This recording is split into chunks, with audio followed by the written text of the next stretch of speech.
E aí, pessoal, sejam bem-vindos. Vamos falar agora sobre o concurso 1069 que acabou de sair. Vamos trazer alguns números aqui e fazer aquela primeira análise, né? E o primeiro jogo que a gente tem aqui já é logo um clássico carioca aqui, Fluminense e Flamengo. O bom do Campeonato Brasileiro é isso, né? Que todo final de semana, toda rodada tem um jogo muito bom pra gente assistir. E nesse Campeonato Brasileiro não tá deixando por menos, né? É pelo menos um, dois, três jogos muito bons de se assistir. O Fluminense está na quarta posição, ganhou 7 partidas, tem 3 empates, 4 derrotas, tem 21 gols marcados e sofreu 14. Já o Flamengo é o segundo colocado, ganhou 8, empatou 2, perdeu 4, 27 gols marcados e 18 gols concedidos. Só por esses números assim a gente já percebe que vai ser o jogo esse daí, hein? Nos últimos confrontos diretos entre eles tá assim, 11 vitórias pro Fluminense, 7 empates e 12 vitórias pro Flamengo. Na classificação, o Flamengo tá com 26 pontos, ele é o segundo colocado. O Fluminense é o quarto, tá apenas 2 pontos atrás do Flamengo. Então não é uma distância muito grande, não são números que vai fazer uma diferença para um ou para outro. O Flamengo tá vindo de um empate contra o Palmeiras e o Fluminense tá vindo de uma vitória em seu último jogo. Essa partida aqui ela é tão inesperada que se a gente colocasse um triplo seria totalmente normal, porque os números, a posição na tabela deles, nada indica alguma coisa, né? Mas para começar, né, vamos de Fluminense ou Flamengo. Vamos tirar o empate aí, porque como são dois ataques muito bons, eu acho que vai ser muito difícil essa partida dar um empate entre eles. Vamos falar agora do jogo 2, Náutico e Figueirense. O Náutico é o sexto colocado no campeonato, ganhou 5 partidas, empatou 3 e perdeu 3. Tem 13 gols marcados e sofreu 11. Já o Figueirense, ele é o nono colocado, ganhou 4 partidas, empatou 4, perdeu 4. Tem 11 gols marcados e concedeu 9. Já no confronto direto entre eles, uma vitória para o Náutico, nenhum empate e uma vitória para o Figueirense. Na classificação geral do campeonato tá assim: o Náutico é o sexto colocado com 18 pontos e o Figueirense, mesmo em nono, tá apenas 2 pontos atrás do Náutico. Então dá para ver que vai ser um jogo praticamente um confronto direto aí, né? Porque se o Figueirense vence essa partida, ele já passa o Náutico. O problema é que o Figueirense tá vindo de 3 empates consecutivos e o Náutico tá vindo de uma vitória e uma derrota. Nessa partida, para mim, a diferença entre eles é tão pouca, mas eu tô levando mais em consideração o jogando em casa, né? O Náutico, né? Então, para esse jogo, o jogo 2, eu vou de Náutico seco. Vamos falar agora do jogo 3.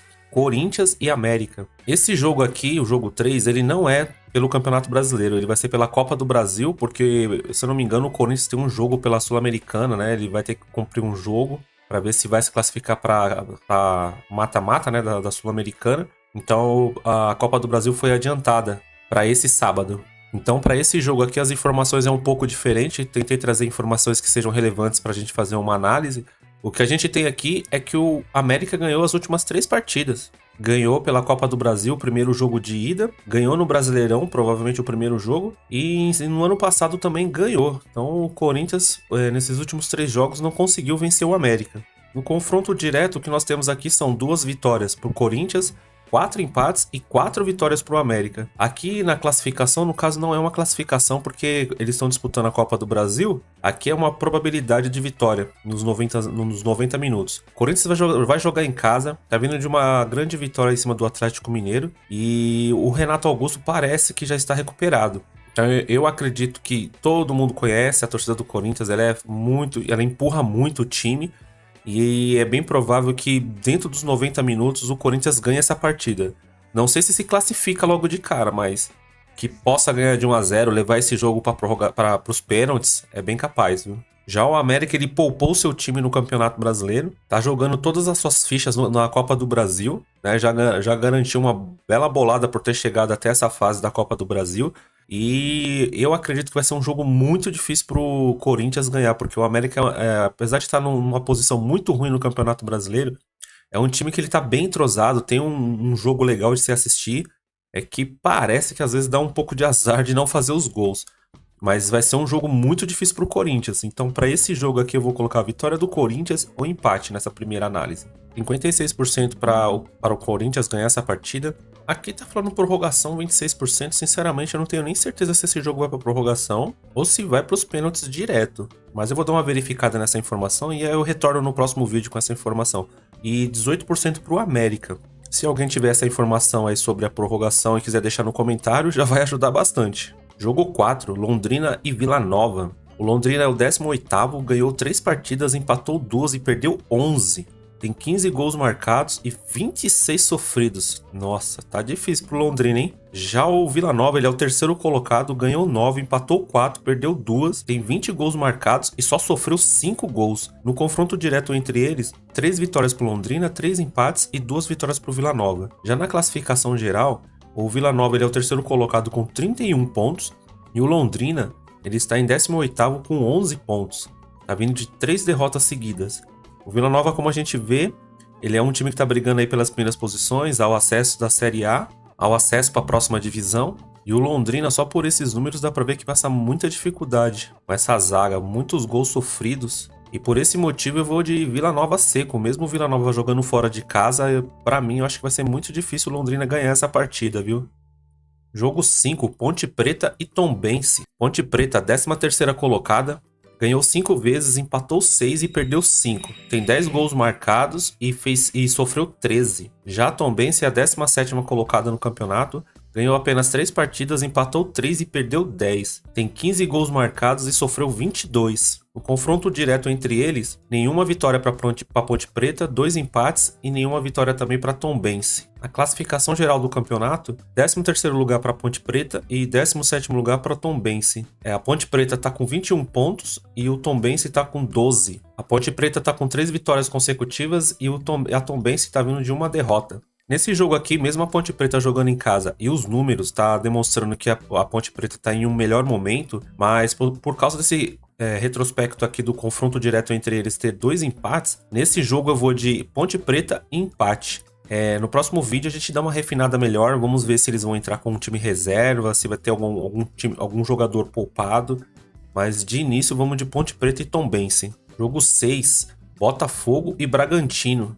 Jogo bom de se acompanhar, porque como eu falei no último vídeo, a gente não pode mais ver o Botafogo como um time que vai faltar gás. Deu para perceber que o Botafogo vai mesmo até o fim, mesmo com essa troca de treinador, o que demonstrou no jogo do Grêmio foi uma coisa impressionante. Então vai ser meio difícil parar mesmo o Botafogo, principalmente em casa. O Bragantino é um time que sofreu um pouco, né? Empatou em 0-0 com o time reserva do São Paulo. Mas é um time muito certinho, um time muito bem estruturado, tem um jeito interessante de jogar. O Bragantino, tanto dentro de casa como fora de casa, ele joga sempre do mesmo jeito, não liga muito para a torcida. Então eu acredito que vai ser um jogo bem interessante de se assistir. O confronto direto entre eles está assim: 2 vitórias para o Botafogo, 1 empate e 1 vitória para o Bragantino. E na classificação do campeonato, o Botafogo é o primeiro colocado, 36 pontos. Ele tá, se eu não me engano, a 10 pontos na frente do Grêmio. Botafogo aí vindo de 5 vitórias consecutivas. Ainda não empatou no campeonato, no caso, né? E o Bragantino, como eu falei, tá vindo de um empate contra o São Paulo, o time reserva do São Paulo. Mas tirando esse empate, então as outras partidas foram 3 vitórias consecutivas também. Tá numa posição boa no campeonato, tá na sexta posição. E tem tudo pra ser um grande jogo, viu? Mas eu acredito, assim, que pela ótima fase do Botafogo, vai ser muito difícil o Bragantino ganhar essa partida. Então eu vou de Botafogo ou empate nessa partida. Jogo 7, Cruzeiro e Curitiba. Cruzeiro é o 9º colocado, ganhou 6 partidas, tem 3 empates e perdeu 5. 16 gols marcados, 11 sofridos. O Curitiba ele é o 18º, por incrível que pareça, está em recuperação, 2 vitórias consecutivas, empatou 4 e perdeu 8. Tem 14 gols marcados, só que sofreu 28 gols. Só por esses números aqui a gente consegue ver que a zaga do Curitiba não é uma das melhores do campeonato, né? No confronto direto entre eles, 1 vitória para o Cruzeiro, 1 empate e nenhuma vitória para o Curitiba. Na classificação geral, tá assim: o Cruzeiro é o 9º colocado com 21 pontos, o Curitiba é o 18º com 10 pontos. O grande destaque aí é o Curitiba vindo de 2 vitórias consecutivas depois de muito tempo sem ganhar. Já o Cruzeiro tá vindo de 1 vitória e 1 empate. Mesmo o Curitiba com esse retrospecto bom nesses 2 últimos jogos, de momento, eu tô acreditando mais no Cruzeiro, né? Para o Curitiba ganhar dessa partida do Cruzeiro fora de casa vai ser bem complicado. Se por acaso ganhar essa partida, aí sim eu começo a pensar diferente nas próximas partidas. Mas por enquanto ainda não dá para confiar no Curitiba fora de casa, então eu vou vitória do Cruzeiro, coluna 1. Jogo 8, Mirassol e Ceará. Mirassol é o sexto colocado no campeonato, ganhou 8, empatou 2 e perdeu 6. Tem 16 gols marcados e sofreu 14. Já o Ceará, ele é o nono colocado, ganhou 7, empatou 3, perdeu 6. Tem 18 gols marcados e sofreu 19. No confronto direto entre eles, a gente não tem histórico. Essa eu vou ficar devendo. E na classificação do campeonato tá assim. O Mirassol é o sexto colocado, 26 pontos. O Ceará, mesmo em nono, a gente percebe aí que a diferença é muito pouca entre eles. É uma diferença de 2 pontos, mais um jogo que é confronto direto. Esse aqui dá pra ver que é um jogo difícil para ambas as equipes. E por esse motivo, eu vou colocar uma vitória do Mirassol e uma vitória do Ceará. Eu não vou colocar empate, porque se a gente olhar os números ali em cima, dá pra ver que são duas equipes que empatam muito pouco. Ou eles perdem, né, que pode ver que as derrotas estão 6 para cada, ou ganham. Mas o empate, né, o empate tá menos, né? Falar agora de jogo 9, Fortaleza e Cuiabá. Fortaleza é o sétimo colocado do campeonato, ganhou 6, empatou 5, perdeu 3. Tem 16 gols marcados e sofreu 11. Cuiabá é o 14º, ganhou 4 partidas, empatou 4, perdeu 6. Tem 13 gols marcados e sofreu 17. No confronto direto entre eles, uma vitória pro Fortaleza, um empate e 2 vitórias pro Cuiabá. Na tabela do campeonato eles estão assim. Fortaleza é o sétimo com 23 pontos, o Cuiabá é o 14º com 16. O Fortaleza tá vindo de uma vitória e o Cuiabá tá vindo de um empate. O time do Fortaleza ele é bem melhor que o time do Cuiabá. O Vojvoda ali conseguiu, como eu falei num outro vídeo, né, implementar o seu estilo de jogo. Fortaleza é um time muito gostoso de ver jogar, joga muito bem, joga bonito também. E o Cuiabá, ele também tá vindo de uma recuperação, tá tentando sair das últimas posições, mas nesse jogo eu acredito que dê Fortaleza e para garantir eu colocaria um empate, porque o Cuiabá também é um time de jogadores experientes. Jogo 10, clássico São Paulo e Santos, o Sansão. São Paulo é o oitavo colocado, ganhou 6 partidas, empatou 4 e perdeu 4. Tem 18 gols marcados e sofreu apenas 13. Já o Santos ele é o 13º colocado, ganhou 4, empatou 4 e perdeu 6. Tem 15 gols marcados e tomou 19 gols. No confronto direto entre eles, são 7 vitórias do São Paulo, 4 empates e 5 vitórias do Santos. Na classificação geral, o campeonato tá assim para eles. São Paulo é o oitavo colocado com 22 pontos e o Santos é o 13º com 16 pontos. O Santos ele tá vindo de uma vitória agora, já fazia pelo menos umas 12 ou 13 partidas que não ganhava, era só empate e derrota. E finalmente conseguiu ganhar. Muitos aí vão falar que foi com a ajuda do juiz, né? Eu não vou falar nada, né? Mas eu também não concordo, porque pra mim aquele foi um lance de jogo, pra mim não foi pênalti. Mas enfim, o Santos saiu desse jejum, né, que vinha passando aí de não ganhar nenhuma partida, né? O São Paulo tá vindo de um empate contra o Bragantino, jogou com um time reserva, né?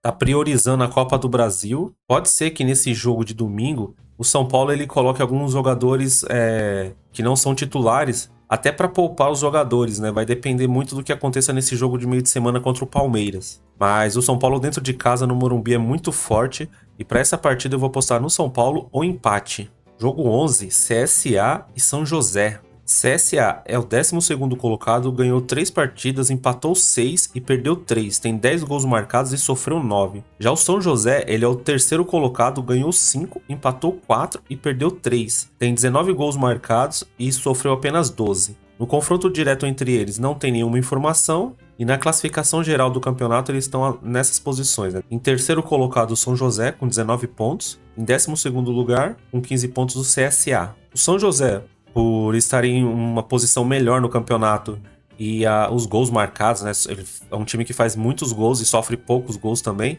Eu acredito que é um time melhor do que o CSA, só que ambas as equipes eles empatam bastante. O CSA ele poderia estar melhor no campeonato, só não está melhor por causa desse número de empate nas partidas, né? Aí por esse motivo eu vou de empate ou São José. Jogo 12, Vitória e Novo Horizontino. Vitória é o 5º colocado no campeonato, ganhou 9 partidas, empatou 1 e perdeu 5. Tem 24 gols marcados e tem 12 gols sofridos. Já o Novo Horizontino é o 4º colocado, ganhou 9 partidas, empatou 3 e perdeu 4.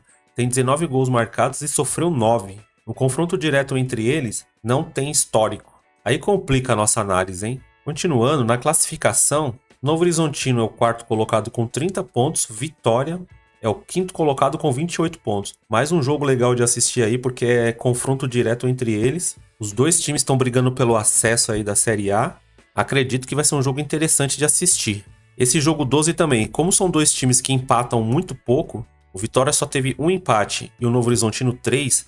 Nessa partida eu vou de vitória do Vitória ou vitória do Novo Horizontino. Vou descartar o empate nesse jogo 12. Jogo 13, Atlético Paranaense e Bahia. Atlético Paranaense ele é o 11º no campeonato, ganhou 6, empatou 2 e perdeu 6. Tem 18 gols marcados e sofreu 18.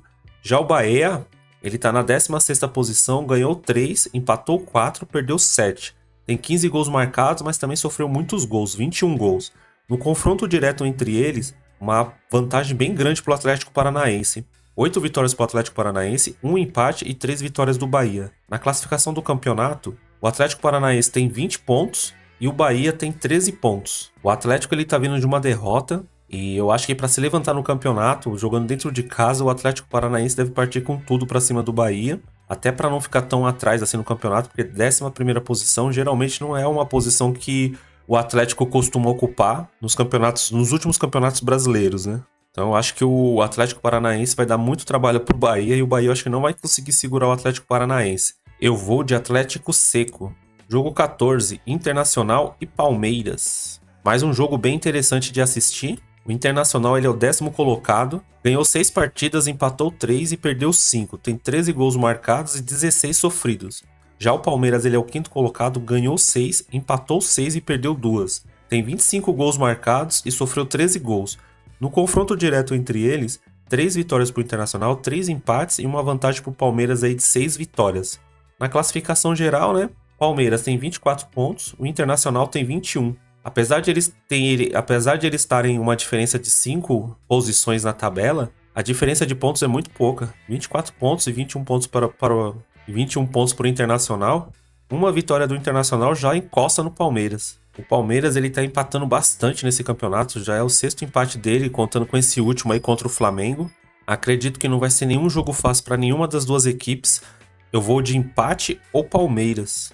Esse jogo que vai ter no meio de semana da Copa do Brasil vai dizer muita coisa, porque caso o Palmeiras não passe pelo São Paulo, o planejamento, o rodízio de jogadores serão outros. Bom, pessoal, é isso aí. Essa foi a primeira análise da Loteca 1069. Espero que tenha gostado aí das informações e que essas informações possam ajudar vocês em alguma coisa. Como sempre aí, no próximo vídeo, eu prometo vou dar uma refinada nesses números aí. Vamos tirar esse monte de duplos, porque, como eu falei, né, a gente tá aqui para ficar rico, não para falir com esse monte de duplo aqui. Porque eu nem sei quanto que daria, mas se fosse fazer as contas aqui, eu acho que passaria de uns 400, 500 reais fácil. Mas no próximo vídeo a gente dá uma lapidada aí e tenta no máximo colocar aqueles 3 duplos de sempre. Se você gostou do vídeo aí, curta, comente, compartilha e o mais importante aí, se inscreva no canal para que assim que sair vídeo novo, o YouTube lhe informe o mais rápido possível. Valeu, pessoal. Até a próxima. Fui!